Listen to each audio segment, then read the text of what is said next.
High everyone, welcome to Shanpriya lifestyle. এখন আমি যাচ্ছি শিবের মাথায় জল ঢালতে শিবরাত্রির দিন। তো বেসিক্যালি এটা আমার বাপের বাড়িতে।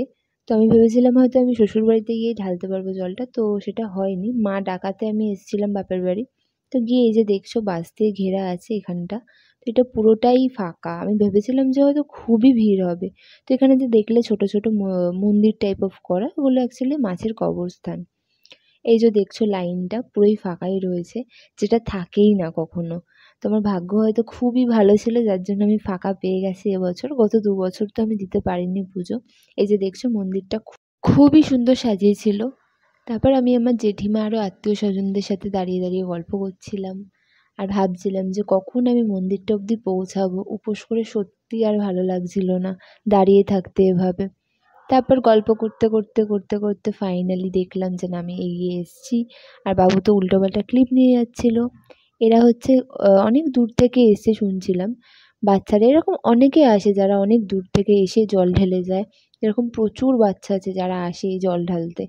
তো খুবই ভাল লাগে এই সময়টা এরকম দেখতে। তারপর আমি এই যে মন্দিরে পৌঁছেই গেছি। গিয়ে দেখলাম যে না, ভিড়টা সেরকমও নেই।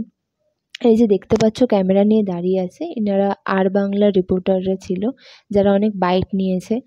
তো তারপর দেখলাম শান্তিপূর্ণভাবে পুজোটা আমি দিতে পারলাম, যেটা বেসিক্যালি হয়ই না ওখানে। তো তারপর খুব সুন্দরভাবে পুজোটা দিয়েছি। যেহেতু উপোস করেছিলাম, ভেবেছিলাম হয়তো ওই তাড়াহুড়োর মধ্যে পুজো দেওয়া হবেই না, যেটা হয় ওখানে খুব তাড়াহুড়ো লাগায় কোনো রকমে আর কি জল ঢালা হয়, কিন্তু সেটা হয়নি। খুব শান্তিভাবে সবাই জল ঢেলেছে। তারপর ওখানে সব পুজো টুজো দিয়ে আমাকে জেঠিমা বলে বলে দিচ্ছিল যে এরপরে এটা করতে হবে, ওরপরে ওটা করতে হবে। আর আমি সত্যিই ভুলে গেছিলাম, ২ বছর দিইনি, তার মধ্যে আমি ভুলেও গেছি। তো যাই হোক, জেঠিমা বলে বলে দেওয়াতে আমার অনেক সুবিধা হয়েছে। তো তারপরে পাশেরও আরেকটা শিবলিঙ্গ ছিল, যেটাতে উঠে জেঠিমা বলল ওইটাতেও দিতে হয়।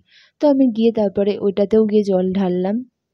তারপরে দেখলাম যে ফল দেওয়া হয় ওখানে, তো ওই ফলগুলো আমি নেব। তো সেটাই বলছিলাম যে আমাকে ফলগুলো দিও, মানে প্রসাদের জন্য। তো ওখানে পুজো দেওয়ার পরে সবাই ফল দেয়, তো সেখান থেকে অনেক ফল দেয় সবাইকে নিয়ে যাওয়ার জন্য। তো আমি মন্দির থেকে বেরোলাম, গিয়ে পাশাপাশি অনেক কটা মন্দির ছিল যেখানে গিয়ে জল ঢাললাম। সেরকম এটাও একটা মন্দির, যেখানে গিয়ে জল ঢাললাম, আর একটুও ভিড় ছিল না, তাতে আমি খুব খুশি। তো সেটা অ্যাকচুয়ালি তো হয় না। তো তারপরে এটা আরেকটা কালী ঠাকুরের মন্দির, সেখানেও একটু পুজো দিয়ে নিলাম। এই যে দেখছো বাচ্চারা মাছকে খাবার দিচ্ছে, এরকম আমিও দিয়েছি অনেক ছোটোবেলায়। তো এটাও একটা স্মৃতি। আর এই যে দেখছো এতটা ভিড়, এটা অনেকটা ছোট স্পেস ছিল অ্যাকচুয়ালি। তো সেখানে পুজো দেওয়া অনেকটা প্রবলেম হচ্ছিলো, তো তাতেও সবাই মিলে গুছিয়ে গেছে, পুজো দেওয়া গেছে শান্তিভাবে।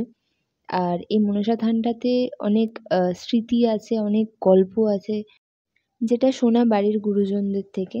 তারপরে চলে গেলাম আরেকটা মন্দিরে, সেটাও কালী ঠাকুরেরই মন্দির ছিল, যেখানে অনেকক্ষণ ধরে পুজো দিয়ে নিলাম, জলটা ঢেলে নিলাম, আর কিছু ফুল নিয়ে নিলাম যেটা বাড়ির জন্য। তো তারপরে গেলাম আরেকটা মন্দিরে, পাশেই আছে। তো সেখানে গিয়েও দেখলাম যে না, ভিড়টা খুব একটা নেই। তারপরে সেই মন্দিরটায় গিয়েও আস্তে আস্তে পুজো দিয়ে নিলাম। সেটা হলো আমাদের বাবা গোরক্ষনাথ, এই যে দেখতেই পাচ্ছ। তো এখানেও খুব শান্তিভাবে পুজোটা দিতে পারলাম, আর মনের অনেক উইশ পূরণ করে নিলাম। তো তোমরাও চাইলে আসতে পারো এখানে। তো সবাই এরকম আসে অনেক দূর থেকে পুজো দিতে। তারপর আমার অনেক পরিচিতদের সাথে দেখা হয়েছিল, তাদের সাথে কথা বললাম। তো আজকের ভিডিওটা এই অবধি, দেখা হচ্ছে নেক্সট ভিডিওতে। তো লাইক, কমেন্ট, শেয়ার, সাবস্ক্রাইব করে দিও প্লিজ।